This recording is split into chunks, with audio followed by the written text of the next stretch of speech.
Kabanata 1131. Tawagan mo na lang ako kung may kailangan ka, utos ni Benjamin bago siya umikot sa kanyang takong at umalis. Napangiti si Erisa habang pinagmamasdan ang lalaki na umalis. Sabay nalikan niya ang kanyang tingin ng isara ni Benjamin ang pinto. Nakahiga siya sa kama at nag-scroll sa kanyang telepono para sa isang bago pa man mag-ipon ng paa. Makalipas lang mahigit isang oras, natapos na ni Benjamin ang kanyang trabaho. Nagising si Erisa nang umakyat siya sa itaas at nag-scroll sa balita sa kanyang telepono sa kama. Hindi ka ba nakatulog? Akala ni Benjamin ay hindi siya magpahinga at nakasimangot. Dumilat si Erisa nang mapansin niya ang mahigpit na ekspresyon nito. Nagising lang ako, sagot niya na may ngiti sa kanyang mukha. Tiningnan siya ni Benjamin para siguraduhin na hindi siya pagsisinungaling. Ang malungkot at inaantok na tingin sa kanyang mga mata ay nagpapahiwatig na kakagising lang niya. Sandali lang ba ang natitira mo? Oo, tumango si Erisa. Parang nasa taas na siya, kwento pa niya. Ayoko nang matulog paggising. Tapos ka na ba sa trabaho mo? Tumango si Benjamin at bumaling sa tumungo banyo. Mayroon pa akong ilang mga dokumento na ipinadala ni Ethan, ngunit wala magmadali. Napatingin sa kanya si Erisa at napabuntong hininga. Hindi ito mahirap para sa kanya na magtrabaho sa bahay. Marami na siguro siyang pinagdaanan habang siya ay nasa ospital siya. Sa ngayon, kailangan na niyang manatili sa bahay kasama ang mga ito. Siya ang tanging masasabi ko lang ay kung gaano kalayo ang narating ng kumpanya. Tumunog na naman ang cellphone ni Benjamin. Bagamat hindi ito parang si Ethan, alam ni Erisa na may kinalaman ito sa trabaho. Sa sandaling binaba ni Benjamin, isa pang tawag ang pumasok. Habang naglalakad siya palabas na may hawak na tuwalya, may oras.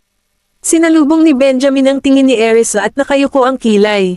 Ano ang problema? Ngumiti si Erisa at nagbiro, mukhang abala ka. Email address * isang tawag pagkatapos ng isa pa. Napatingin sa kanya si Benjamin at umupo sa kama para panasan ang kanyang mukha.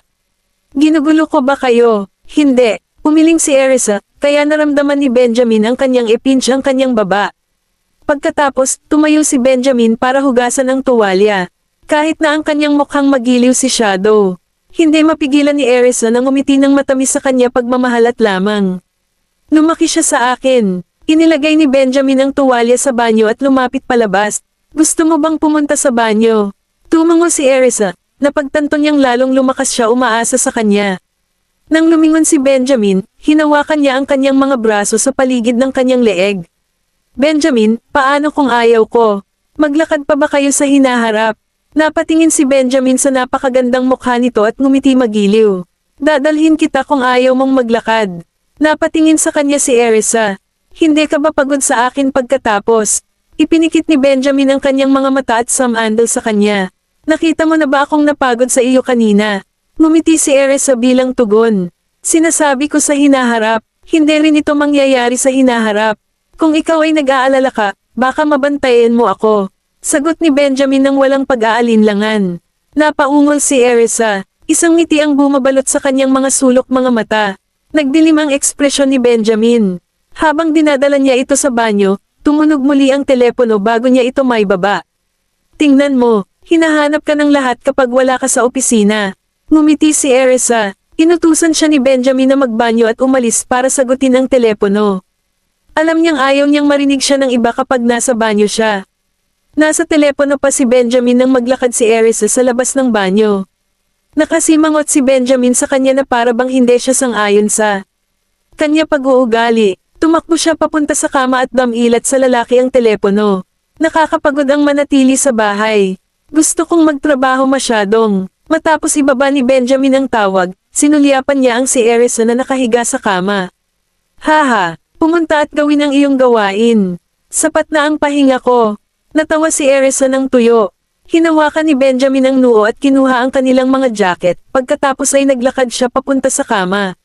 Bumangon. Ilalabas kita. Nanlaki ang mga mata ni Erisa. Hindi niya maitago ang kanyang kasiyahan at agad na tumayo. Mabagal ka. Nakasimangot si Benjamin. Paano ako hindi mag-aalala kapag siya ay kumikilos tulad ng isang bata? Kabanata 1132. Si Erisa ay nasa ibabaw ng buwan at mabilis na tiniyak sa kanya, ayos lang. Napatingin sa kanya si Benjamin.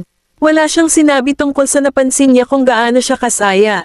Tinulungan niya itong isuot ang kanyang jacket bago dalhin sa labas niya. Hinawakan ni Erisa ang kanyang mga braso sa leeg nito at samandal ang kanyang ulo sa kanyang balikat. Naramdaman ni Benjamin ang paghinga nito sa leeg niya dahil sa pagtaas ng temperatura ng kanyang katawan. Parang tuyo ang kanyang lalamunan. Napabuntong hininga si Benjamin at tumigil sa kanyang mga lakad sandali.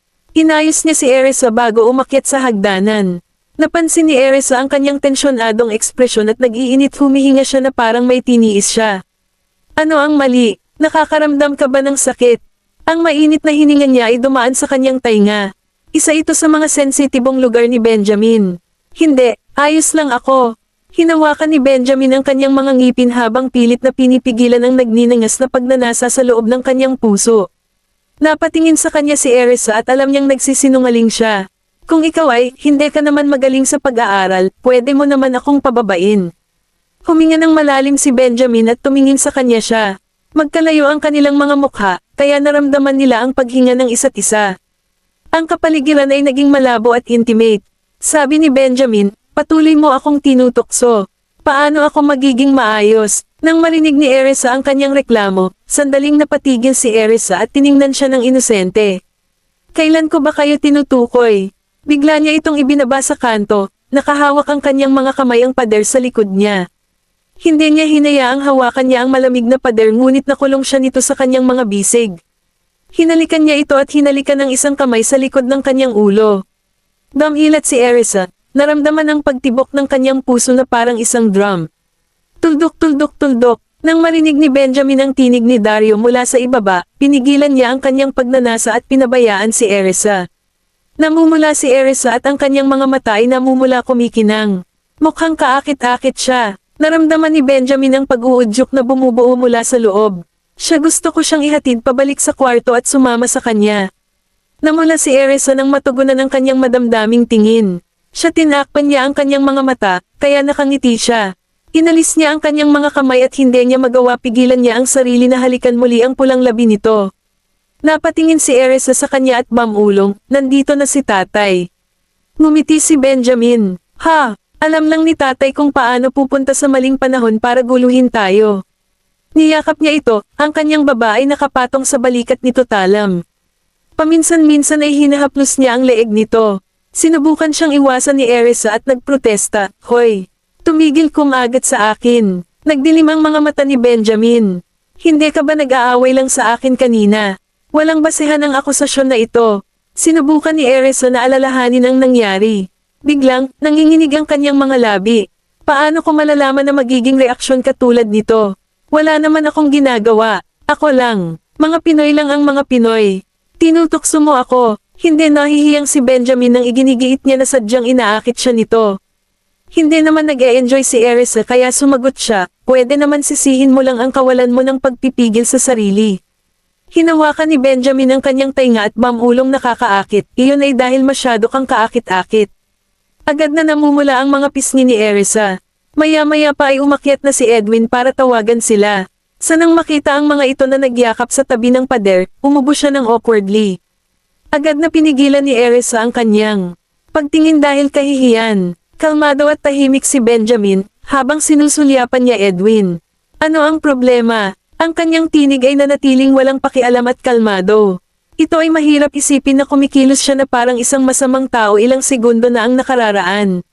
Nandito na si Mr. Graham. Gusto niyang makita si Ginang. Graham, sagot ni Edwin. Nakatuon ang tingin kay Benjamin. Sige, bumaba na kami ngayon. Nang umalis si Edwin, pinakawalan ni Benjamin si Erisa. Kapag ngayon lang niya kausapin si Edwin, ibinaon na ni Erisa ang ulo niya kay Benjamin, nahihiya siyang tumingin kay Edwin. Inayos ni Benjamin ang kanyang damit. Tumawa siya ng mahinahon, pinagmamasdan ang namumula niyang mukha. Dapat ba tayong bumaba? Itinaas ni Erisa ang kanyang ulo para barilin siya ng isang pagtingin, na ginawa siyang mag-recompose ng kanyang sarili. Kabanata 1133. Dinala pa rin ni Benjamin si Erisa pababa. Nang siya ay sinalubong niya ang masamang tingin ni Darius, hinailan niya ang manggas ni Benjamin para ilagay ito sa kanya. Bumaba siya, pero nagkunwaring nawala ng signal ang lalaki. Akala ko ba pareho kayong nag-aaway? Darius, na pabuntong hininga siya habang nakatingin sa mag-asawa. Namula si Erisa. Dad, nakangiting bati niya. Paano, matagal ka na bang nandito? Inutusan ko si Edwin na tingnan kaagad kayong dalawa, sige na nga, nakangiting sabi ng binata habang kinakabahan siya kape. Sana hindi ko na lang naabala ang pahinga mo. Hindi, matagal na akong gising, sabi ni Erisa kaagad. Dinala siya ni Benjamin sa sofa sa tapat ni Darius at ilagay siya sa ibabaw nito. Umupo siya sa tabi niya at hinalikan siya ng isang uminom siya habang nagsasalita kay Darius, ano ang nagdadala sa iyo dito? Napatingin si Darius sa kanyang anak na galit na galit. Maaari ba siyang tunog anumang hindi gaanong maligayang pagdating? Hinawakan ni Erisa si Benjamin na tila inaalalahanan siya ng kanyang kabastusan. Ngumiti siya kay Darius at sinabing maliwanag, mangyaring magkaroon ng ilang prutas, tatay. Pagkatapos niyon, lumingon siya at sinabihan si Edwin na maghanda ilang pagkain sa daliri. Oh, hindi na kailangan yan. Dinala namin cookies, napabuntong hininga si Darius, mahal na mahal niya si Erisa. Niyakap niya ang matandang butler kunin ang mga cookies para subukan ni Erisa. Si William mismo ang gumawa nito. Hindi rin sila buttery, na perpekto para sa mga buntis na kababaihan. Sige na, subukan mo. Sabihin mo sa akin kung ano ang iniisip mo. Sabi ni Darius, tiningnan ni Erisa ang iba't ibang uri ng cookies na nakahiga sa coffee table. Ang mga ito ay maislan at makulay, hindi sabi nga nila, mukhang masarap ang mga ito. Mrs. Graham, bawat kulay ay may iba't ibang lasa. Magalang na paliwanag ni William habang nakatayo sa tabi ni Darius. Salamat, William. Susubukan ko ang isa, pagkatapos, Erisa sinabi. Kinuha niya ang isa sa mga cookies at ipinasok ito sa kanyang bibig. Ang kanyang mga mata bigla na lang siyang nag-iinit at binigyan niya ng thumbs up si William habang buong pusong pinupuri. Masarap yan, William. May mga skills ka na. Nanlaki ang mga mata ni William habang nakangiti. Magkaroon ng ilang higit pa, Mrs. Graham. Ginawa ko na ang mga kahon na ito, kaya dapat ay tumagal ka para sa isang mahusay na ilang araw. Gagawin ko ang higit pa para sa iyo kapag natapos mo na ang mga ito. Oo, mangyaring. Salamat, William, sagot niya. Siya inabot niya ang isa pang biskwit, ngunit sa pagkakataong ito, inalok niya ito kay Darius at sinabing sabi niya, eto na, Papa, subukan mo na lang. Labis na natuwa ang matanda. Inabot ni Erisa ang mga cookies kay William at maya-maya pa ay niyaya sila ni Edwin na kumain kasama niya. Sa tabi niya, napatingin sa kanya si Benjamin. Medyo naiinis siya na inalok niya ang iba ng cookie maliban sa kanya. Huwag kang kumakain ng marami, baka masira ka, itinuro niya sa kanya. Binigyan siya ni Erisa ng matalinong tingin. Ang kanyang bibig ay medyo na-excite ang sagot niya, kaya medyo hindi naaayon ang kanyang reaksyon. Parang hindi naman ako kumakain isang track. Agad niyang tinakpan ang kanyang bibig nang mapansin niyang nag-spray ng mga mumo sa lahat ng dako.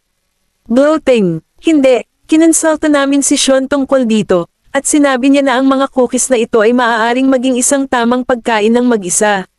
Siya ay magiging fine. Napatingin si Darius sa kanyang anak, na para bang sadyang gawin natin isang bagay na magbibigay kay Isa ng gasolina. Mr. Graham, siguraduhin mo na walang ang mga cookies na ito ay magbibigay kay Mrs. Graham ng gas. Ang mga ito ay ginawa ng may madaling digest at masustansyang sangkap. Si William ay tumayo, nang may isang chuckle. Huwag mong kainin ang mga ito kung ayaw mo. Ibinigay ni Erisa at tiningnan ni Benjamin ang madilim at nagpatuloy sa pagsubok ng iba pang mga cookies sa plato. Manam, napakahusay nila, sinabi niya iyon. Sumigaw si Darius, nakatitig din sa Benjamin. Kumunat ang noo ni Benjamin. Siya ay nag-alala lang na baka mamumaga si Erisa dahil sa pagkain ng napakaraming cookies. Siya hindi niya inisip na dapat siyang paalalahanan dahil sa kanyang pag-aalala. Wala ka bang trabahong gagawin? Hindi mo kailangang maging dito. Alam mo, si Isa ay maaaring makasama kami, sabi ni Darius. Nilalaro niya ang elder card ngayon at pinalaya si Benjamin bago pa man magsalita ang huli na kakainis. Oo, pumunta at tapusin ang iyong trabaho o kung ano paman. Gagawin ko narito ka para aliwin si tatay, sabi ni Erisa. Nakasimangot si Benjamin. Halos parang ayaw niya ako sa paligid niya. Nanatili lang siya sa living room para ihatid siya sa totoo lang, wala siyang pakialam kay Darius. Ngunit narito siya, walang pusong hinahabol ako. Sa mga sandaling iyon, naramdaman ni Erisa na baka galit na galit si Benjamin. Dumilat siya at sumilip sa kanya ng maingat, pagkatapos ay idinagdag sa isang medyo banayad ang tono. Sinabi mo na may trabaho ka, di ba? Pumunta at ilabas ito bago umuwi ang mga bata para kumain ng hapunan, pagkatapos ay mag-hangout na tayong lahat magkasama. Sinusubukan niyang patahimikin siya. Kabanata 1134. Sa pag-ibig, nanatili si Benjamin sa living room para sa isang pagkatapos ay humingi siya ng paumanhin para magtrabaho sa pag-aaral. Samantala, patuloy na nag-uusap si Ares kasama si Darius, at naglaro pa sila ng isang round ng chess pagkatapos. Nang makarating na si Sean sa bahay, ang chess ang laro ay nasa rurok nito. Binati siya ni Ares ng walang pag-aalinlangan, at pagkatapos ay inilagay ang lahat ng kanyang mag-focus sa laro. Sinulyapan lang ni Darius si Sean bilang pagkilala, dali-dali niyang kinuha ang isa sa kanyang mga piraso ng chess. Iyon ay isang mapang akit na pagkilos, isa. Hey, nakita mo na, ha?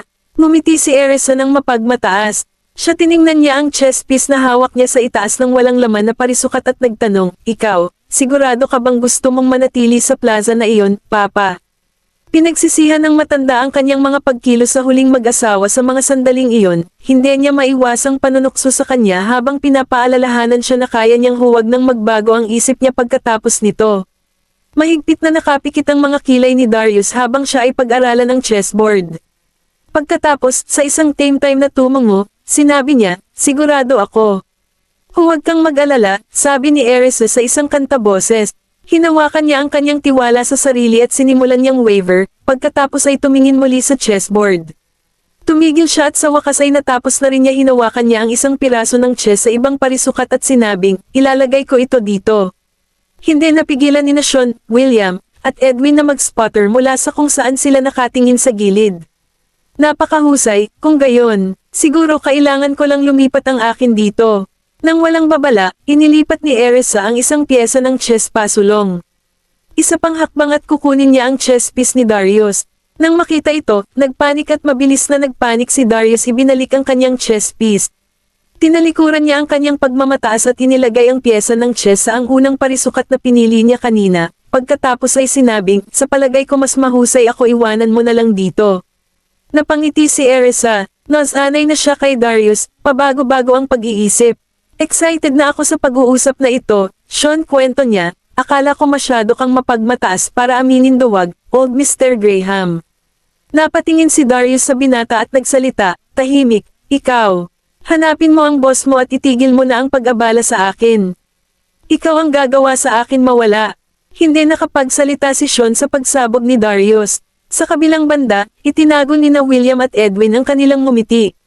Inaasahan nila ang gayong pag-uugali ng bata mula kay Darius. Oh, aking, wala siyang mga pag-aalinlangan tungkol sa pagsisi sa mga kabataan para sa kanilang hindi may iwasang pagkatalo. Maging si Ares ay nagsimulang makaramdam ng awa kay Sean. Natawa siya at sinabing, nasa studio ang boss mo. Si Sean ay wala rito para sa anumang mahalagang negosyo maliban sa halip na bigyan si Ares ng kanyang regular na pagsusuri sa kalusugan. Gayunpaman, ipinagpaliban niya iyon nang makita niya na abala siya sa pagkatalo kay Darius sa chess. Hinawakan niya ang dulo ng kanyang ilong, at saka umalis hanapin si Benjamin sa pag-aaral. Sa kasamaang palad para kay Sean, nagkataon na si Benjamin abala din. Binigyan lang niya si Sean ng mabilis na pagkilala bago sumisid bumalik sa kanyang trabaho. Sa pag-angat ng kanyang noo, nakahanap si Sean ng upuan para sa pumasok siya sa pag-aaral at nag-text kay Kingsley. Kumusta na si Lola? Biglang tanong ni Benjamin. Napatingin ako kay Sean. Napatingin si Sean sa kanya, at sinabing, ang dugo niya kaninang umaga ay mas mataas ang presyon, marahil dahil sa kakulangan ng tulog kagabi. Bumalik na, ito sa normal pagkaraan ng ilang sandali. Kakulangan ng tulog. Nakasimangot si Benjamin sa bagay na ito at sa wakas ay tiningnan ng maayos si Sean.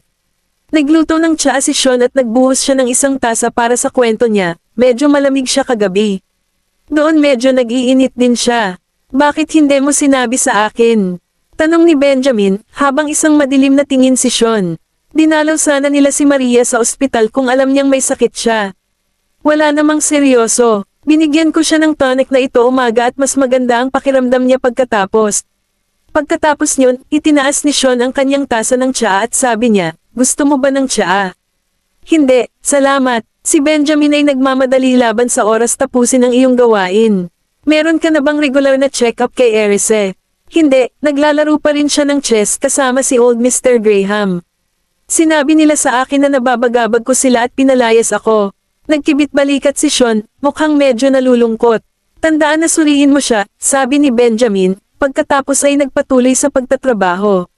Maya-maya pa ay nakatanggap ng sagot si Sean mula kay Kingsley. Natawa siya habang binabasa niya ito at nagpipe, sabi ni Kingsley na darating siya sa lalong madaling panahon. Hindi nagprotesta si Benjamin. Makalipas ang kalahating oras, dumating si Kingsley sa Yaleview kasama si Gavin at ang iba pang mga bata.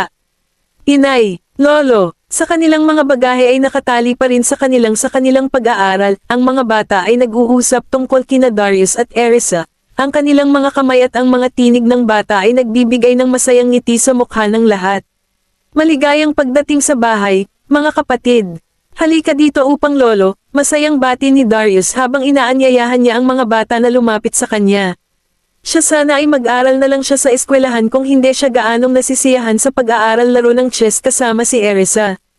Imbes na lumapit kay Darius, ang mga bata ay dumaloy sa paligid ni Erisa at naghukay sa kanyang mga bisig.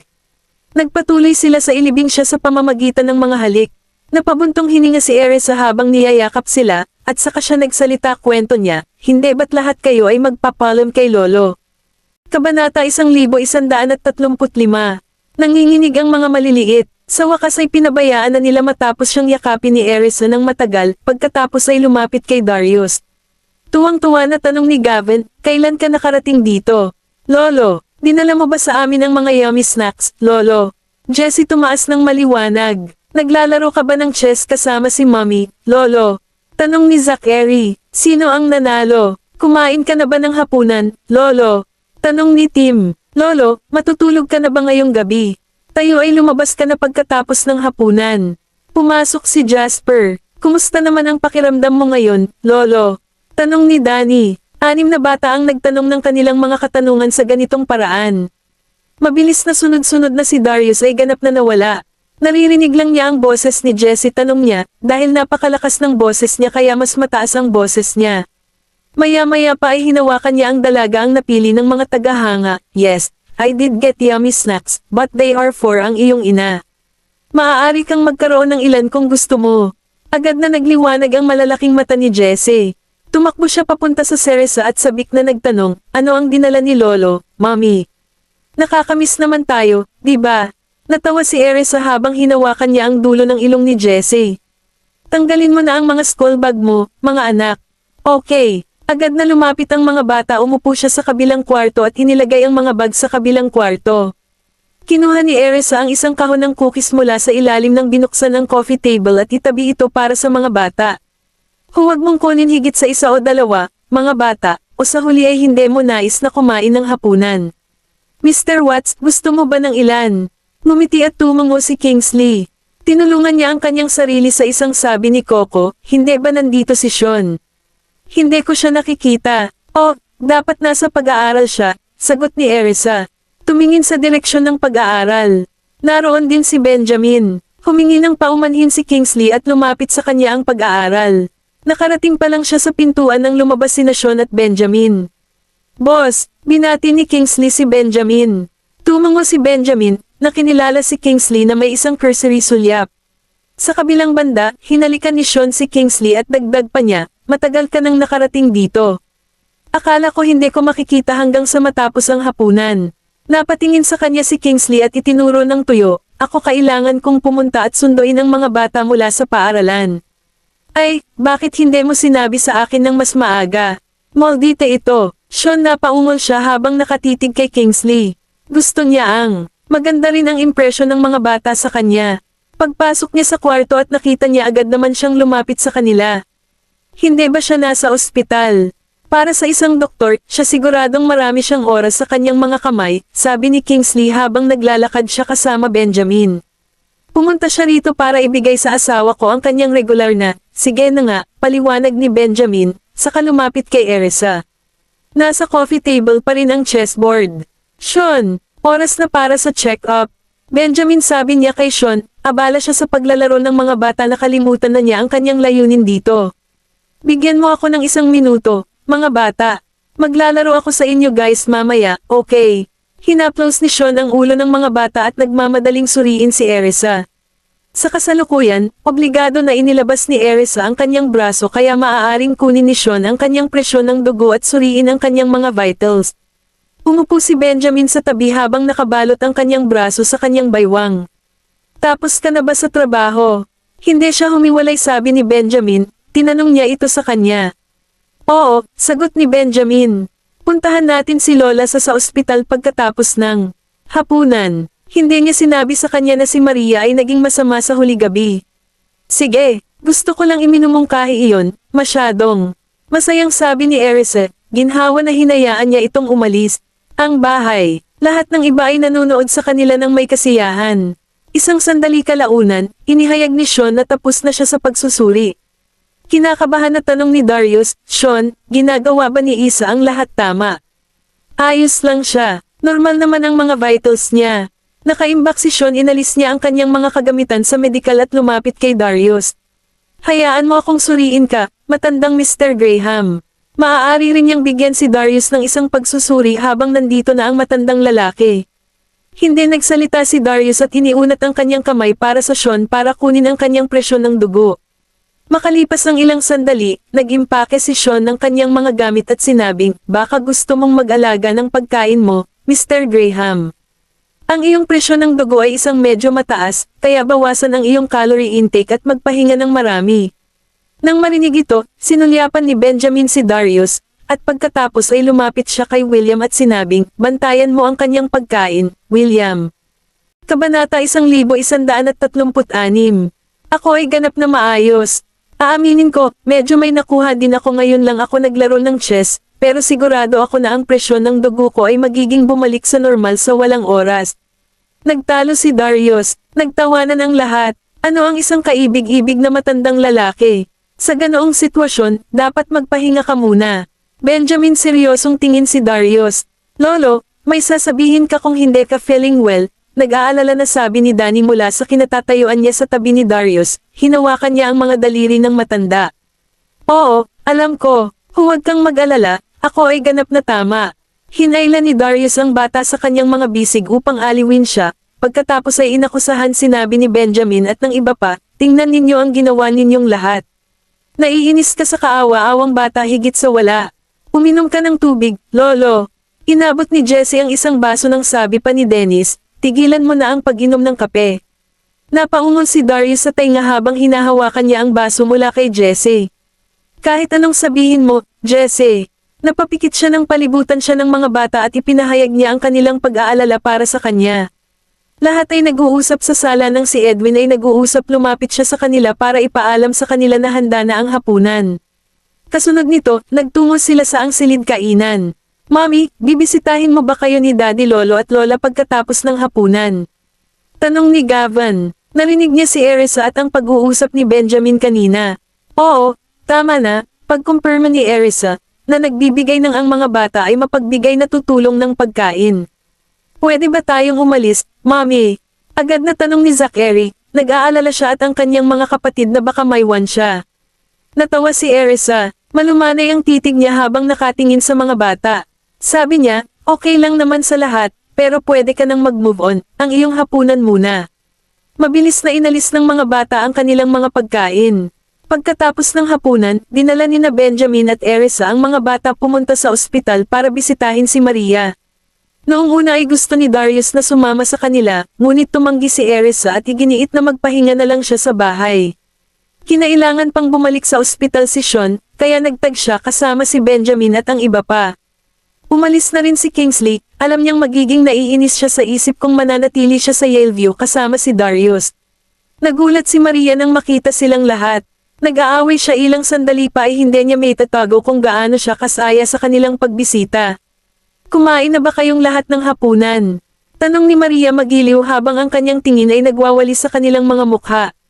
Oo, Lola, masayang sagot ni Jasper, lumapit siya sa matandang babae. Nakuha mo na ba ang iyong sarili? Katatapos ko lang mag-dinner bago kayo dumating na ako, sagot ni Maria. Tila nasa mabuting kalagayan siya habang inaanyayahan niya ang mga ito kumuha ng kanilang mga upuan. Umupo si Erisa sa tabi ng kama ni Maria. Siya hanggang sa matapos ang pag-uusap ng dalaga. Bago pa man siya makipagpalitan ng mga kasiyahan.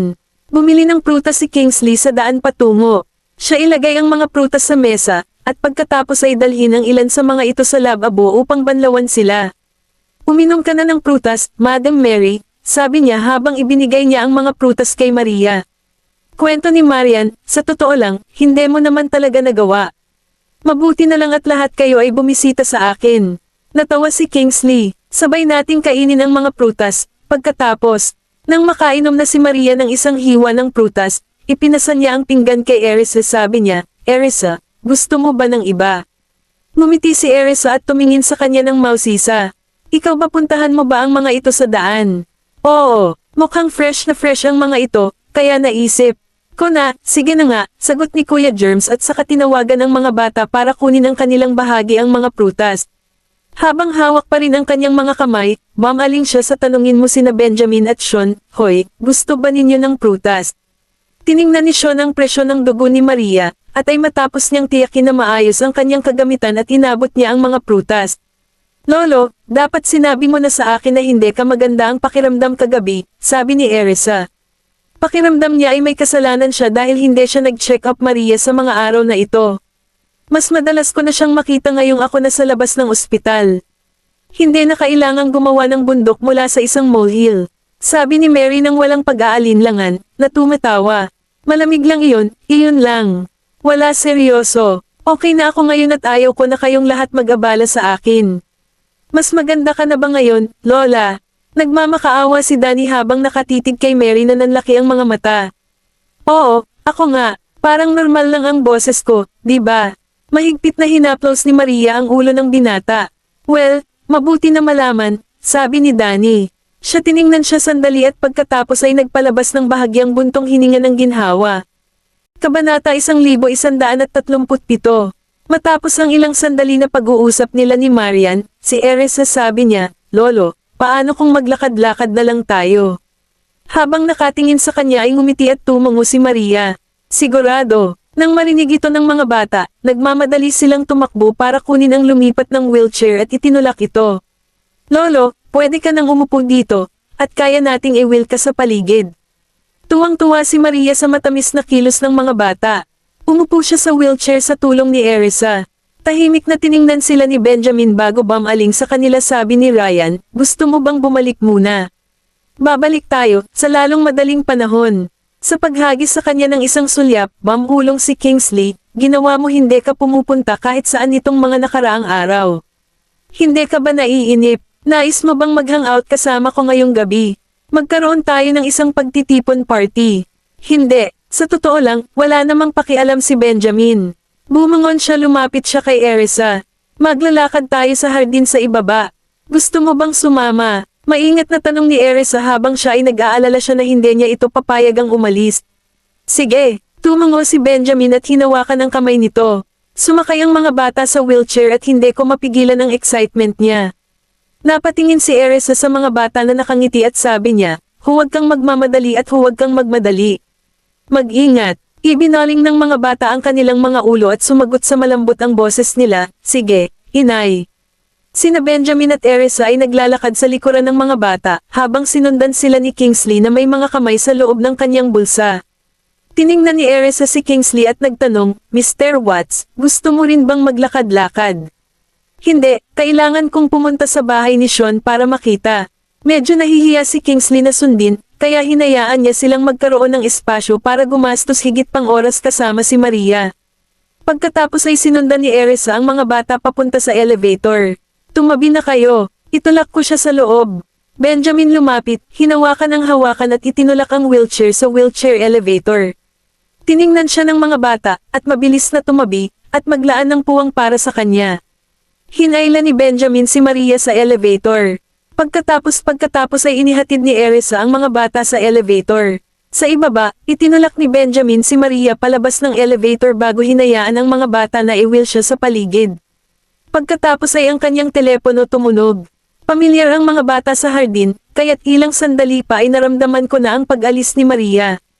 Kailangan kong kunin ito, sabi ni Benjamin kay Erisa. Sige, pupunta ako at babantayan sila. Erisa tumango siya tulad ng sinabi niya. Nag-aalala siya na baka may mamatay ang mga bata, kaya sumunod sa kanila. Huwag kang mag-alala, mga bata. Erisa, biglang pinigilan ni Miranda si Erisa sa loob niya landas mula sa wala. Hindi inaasahan ni Erisa na makakasalubong niya si Miranda. Ang kanyang nakasimangot ang mga kilay na hindi nagtangkang itago ang kanyang pagkasuklam. Sino ka? Lumayo ka sa akin. Sa isang malamig na sinubukan ni Erisa na maglakad mula sa tabi ngunit pinigilan siya ni Miranda muli.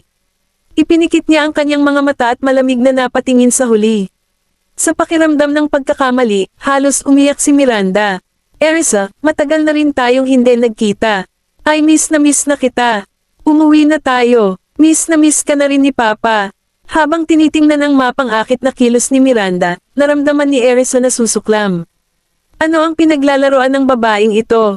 Bakit siya nagkakaroon ng napakalaki ba ng pagbabago sa ugali niya sa akin? Miss ka na talaga ni Erisa. Siya pa rin ang may kasalanan sa huling pagkakataon, nais mong mawala ng timbang sa pamamagitan ng pag-aayuno. Humingi ng paumanhin. Gayunpaman, hindi mo nais na makilala siya. Karamihan sa naging kulay abo na ang kanyang buhok, at mula noon ay hindi na siya malusog. Hindi niya ginawa ibig sabihin nito ay sampelan ka. Ano ba talaga ang gusto mo? Ayaw ni Erisa pakinggan mo ang kalokohan ni Miranda. Hindi siya makapaniwala sa kahit isang salita na sinabi ng huli. Kilala niya si Regan ng husto. Kahit na maayos ang pakikitungo niya sa kanya, ito ay dahil may halaga pa rin sa kanya. Nagkasala, ha? Sinusubukan lang niya akong paligayahin, kasi may makukuha siya sa akin, di ba? Erisa, huwag kang masyadong mabangis. Natatakot ako ikaw. Napatingin si Miranda kay Erisa nang makitang papalapit si Benjamin mula sa ang sulok ng kanyang mga mata. Napatingin si Erisa sa huli sa galit. Erisa, miss na talaga kita. Pwede ka bang umuwi bisitahin si tatay? Lumapit si Benjamin sa tabi ni Erisa at binalot ang kanyang hinawakan niya ang baywang ni Erisa, nang hindi man lang nakatingin kay Miranda. Honey, tapos na ako. Kabanata 1138. Nang makita ni Miranda ang gwapong katangian ni Benjamin, hindi man lang niya mailayo ang tingin niya sa kanya. Napakagwapo niya. Namula ang mga pisngi ni Miranda at magsimula ang kanyang puso karera. Siya ay napakahusay na tao. Sa totoo lang, hindi karapat-dapat sa kanya si Erisa. Ako lang ang makakapantay sa kanya. Nang mapansin si Erisa sa pagtingin ni Miranda, nadismaya si Erisa at gusto niyang hilahin si Benjamin. Sa kabila nito, pinigilan sila ni Miranda. Erisa, bakit hindi mo siya ipinakilala sa akin? Siya ba ang aking bayaw baboy? Hindi na hinihintay ang sagot ni Erisa, direktang binati ni Miranda ang makapal na balat kay Benjamin. Hi Benjamin. Ako si Erisa, kapatid na babae, Miranda. Tawagin mo na lang akong Mira. Nang marinig iyon, muntik nang magsuka si Erisa. Gaano kahihiyan ng babaeng ito ay. Hindi man lang tiningnan ni Benjamin si Miranda ngunit inayos niya ang kanyang tumingin siya kay Erisa at nagtanong, ate mo ba siya? Nanginginig ang mga labi ni Erisa. Sadyang ginawa ito ni Benjamin. Tiningnan ni Erisa si Miranda nang may pag-aalinlangan at sumagot sa isang malamig na tono, wala akong kapatid na babae. Miranda, itigil mo na ang pagkilos. Wala akong tulad ng isang walang hiya na kapatid na babae.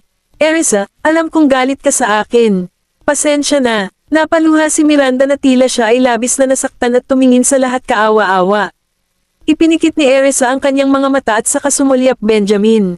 Nang makita niya ang kanyang pagtingin sa kanya sa lahat ng oras na hindi man lang habang nakatingin kay Miranda, naaliw siya. Tila nakruwid ni Miranda ang maling tao ngayong araw. Sa palagay ba niya ay katulad din ni Benjamin ang iba pang mga lalaking nagmamalasakit para sa bawat babae? Erisa, hindi ka pa umuwi para bisitahin si tatay para sa isang mahabang panahon. Kapag nandito na si Benjamin, pwede mo siyang ihatid sa bahay. Nanay at tatay ay magiging napakasaya. Benjamin, maligayang pagdating sa pag-uwi kasama si Erisa. Ang aming tiyak na tatanggapin ka ng iyong pamilya. Hindi mo tatanggihan ang aking kahilingan, gusto mo. Namumula, napatingin si Miranda kay Benjamin ng may pag-asa. Napatingin si Erisa kay Miranda na may malamig na ekspresyon. Paano ba niya naramdaman ang pagkantot niya kay Benjamin sa harap ko? Wala siyang nakakahiya, di ba? Napapailing ang mga labi ni Benjamin nang may pag-aalinlangan at napatingin siya kay Miranda. Paano kung sasabihin kong hindi? Natigilan si Miranda. Hindi niya inasahan si Benjamin ay tumugon ng ganoon at nakaramdam ng kahihiyan. Sa kabila nito, agad niyang nanambalik ang kanyang katinoan sa ngumiti siya at nagtanong, busy ka ba, Benjamin? Okay lang iyon. Ikaw maaari kang pumunta at bisitahin kami kapag libre ka. Maaari mong ipaalam sa akin ng maaga, upang magawa ko sabihin mo sa aking mga magulang na tanggapin ka ng mainit. Sa kasong ito, maaari ko bang makuha ang iyong numero? Pagkatapos niyon ay kinuha ni Miranda ang kanyang cellphone at lumapit siya kay Benjamin. Hindi na kailangan. Wala naman akong pakialam, pumunta ka na sa bahay mo. Tuwirang pagtanggi ni Benjamin sa kanya ng tahasang walang pag-aalinlangan. Tuwang-tuwa si Erisa sa kanyang sagot. Miranda, kami alam ng dalawa ang iyong mga intensyon. Huwag ka nang mag-abala sa pagkilos. Erisa, wala naman akong ibang intensyon. Ako lang gusto mong umuwi. Hindi ka pwedeng tumira sa labas sa lahat ng oras. Tumingin si Miranda, nag-aalala siya at nag-aalala na parang nag-aalala siya kay Erisa. Sa kasamaang palad, kilala siya ni Erisa ng husto at nanatiling hindi nagagalaw. Ako ay abala, hindi na ang lugar na iyon ang aking tahanan. Gayon din, huwag kang lalapit sa akin sa tuwing nakikita mo ako. Kinasusuklaman mo ako, napasandal si Erisa at binalaan. Siya, nagbago ang ekspresyon ni Miranda habang hinahawakan siya nito mahigpit ang kanyang mga kamao upang pigilan ang kanyang galit. Maya-maya pa ay punong-puno na ang kanyang mukha na kakainis na ekspresyon. Erisa, napaluha si Miranda. Maya-maya pa ay napatingin si Erisa na natatakot siya sa kanya at hindi na niya tinapos ang kanyang mga salita. Umalis si Erisa kasama si Benjamin nang hindi nag-aalinlangan upang bigyan siya ng anumang pag-iisip. Halika na, mahal. Hinawakan ni Benjamin ang kamay ni Erisa at mahinang paalalahanan, mabagal ka. Sa pagtingin sa kanilang dalawa na kumikilos ng malalim, labis na nagseselos si Miranda. Hinawakan niya ang kanyang paa. Bakit napakarami nang nakukuha ni Erisa pansin at pag-aalaga mula kay Benjamin? Kabanata 1139. Napatingin si Benjamin kay Erisa, at malalim na nag-ipit ang mga kilay nang makita na naapektuhan ng kanyang kalooban si Miranda. May magtuturo ba ako sa kanya ng leksyon? Agad namang nagulat si Erisa. Napatingin siya sa kanya at ngumiti. Hindi na kailangan. Maaari niyang hawakan ang kanyang sarili si Miranda, at wala siyang kailangan ni Benjamin na makialam. Hinawakan ni Benjamin ang kanyang kamay at nagsalita, sabi niya, sabihin mo lang sa akin kung kailangan mo ng tulong. Ako ang pinakamalakas na haligi ng suporta niya, hindi kahit ano. Naintindihan ni Erisa ang kanyang intensyon, at naramdaman niya ang isang ang mainit na pakiramdam ay kumakalat sa kanyang dibdib. Sige, alam ko. Dinala siya ni Benjamin sa mga bata, na naglalaro sa hardin kasama si Maria ng ilang sandali. Masayang pinagmasdan sila ng mga bata nang makita nila sila ay darating. Tinukso ni Jasper, Mommy, bakit kayo ni Mr. Matagal na ba si Kuya Germs? Nagde-date ka ba ng lihim? Napabuntong hininga si Erisa, at sinampal niya si Jasper ang ulo. Eto na ba talaga tayo kung magde-date tayo? Napabuntong hininga si Oliver at idinagdag ng may pag-aalinlangan, hindi iyon kinakailangang totoo. Hindi ka namin makikita kung kayo ay. Nagde-date ako doon. Sinalubong ni Erisa ang kumikislap na tingin ni Mary. Namumula ang kanyang mukha, kwento niya, tumawag siya, kaya naghihintay ako sa kanya. Pagkatapos ay dumating kami ng magkasama. Lumipat ang mga mata ni Gavin, Tim, Zachary, at Jessie at sa pagitan nila. Inutusan siya ni Erisa na sumang-ayon sa kanya si Benjamin, ngunit nanatiling tahimik ang huli. Nanlaki ang mga mata niya habang pinagmamasdan ng pagkantot sa kanya ang mga bata. Hindi natuwa si Erisa at palihim siyang nagpinch ang palad ni Benjamin. Baka isipin ng mga bata na nagsisinungaling ako kung hindi niya ito gagawin, linawin ito. Hindi mapagkakatiwalaan ang mga lalaki. Halika na, dalhin natin si Lola sa harap kung saan ito ay mas maluwang.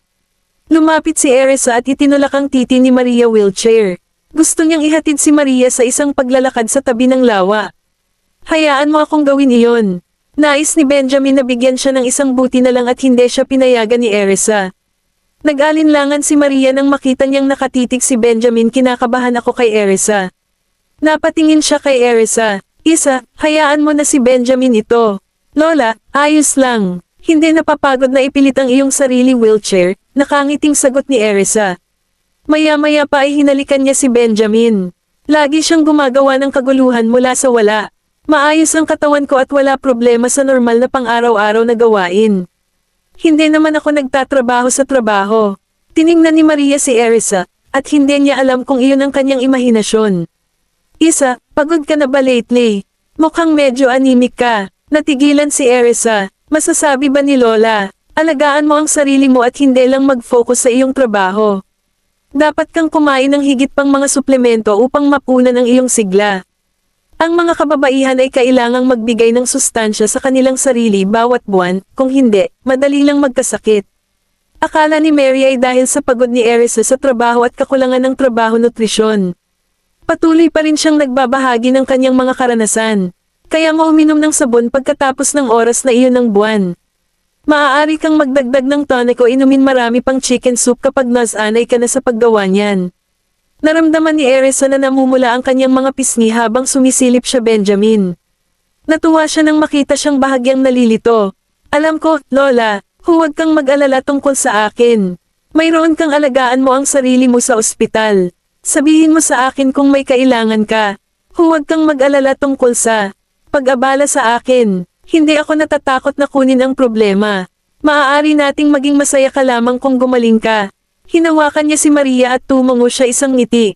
Okay, tinulungan siya ni Erisa na bumaba sa wheelchair, at nagmamadali ang mga bata para tulungan si Maria na maglakad-lakad sa tabi ng lawa.